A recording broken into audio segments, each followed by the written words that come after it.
Let's bring in ESPN basketball analyst Seth Greenberg to talk about this. What do you think Juwan Howard's hiring does for the legacy of the Fab Five?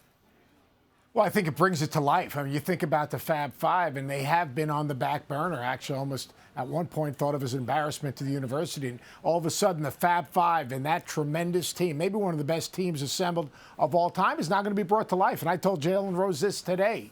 If I was their marketing people, Instagram, Twitter, and everything else, I would make sure from day one we start telling the story of the Fab Five and bring that group of players and that time in Michigan basketball to life. For a new generation, right? Because a lot of the younger guys might not know as much about the parents do, but the kids don't. That's right. And that brings up a really important point. The strength of Juwan Howard is supposed to be recruiting, but again, you mentioned it. Parents know him. Do the kids?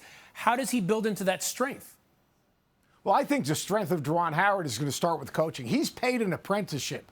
Think about this. He's the number of years, 19 years in the NBA. You talk about the coaches that he's then worked for since then, the culture that he was involved with the Miami Heat, working with Eric Spoelstra. Nothing was given to Juwan Howard as a coach, right? What he's done is he's learned the trade. Now, the college game is different from the pro game, but in terms of the coaching aspect of it, he will be more than ready. There's a transition as you become a head coach. There's more things on your plate. The one thing he's going to have to do in the coaching aspect is he's going to have to learn the business of college basketball. His name, his reputation, his pedigree will get him in the doors in recruiting. And I heard, I think early in the open, they talked about Penny Hardaway. That is so, so valuable. He loves his university. He understands what he's getting into. It's got a great tradition, but he's following not a good coach. He's following a great coach who had tremendous success. Yeah, and he's never been a head coach before, but you mentioned the skills he's got, the experience he has being an assistant coach. Talk about the differences, though, in your day-to-day job of being a college coach versus being a coach in the pros. When you are coaching in the NBA, you have one thing and one thing only. You are coaching basketball 24/7, 7 days a week. Your main focus is just what can we do to get better. When you're a head college coach, you're coaching your team, you're recruiting your next team.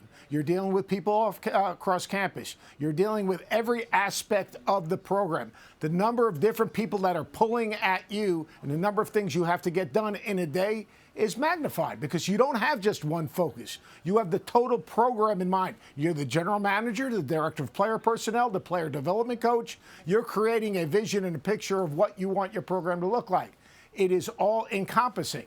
Now, look, Juwan Howard's going to understand how to work because he worked in the Miami Heat organization. You talk about culture, it's the best culture probably in the NBA. That's what you learned from Pat Ewing. So, when people say they're going to get back to their culture that they had at Michigan with the Fab Five, look, John Beilein won, think about this, 100 games. Excuse me, John Beilein is the winningest coach in the last 5 years in NCAA basketball in terms of NCAA tournament, along with John Calipari, Roy Williams, Mike Krzyzewski. So they had a good culture.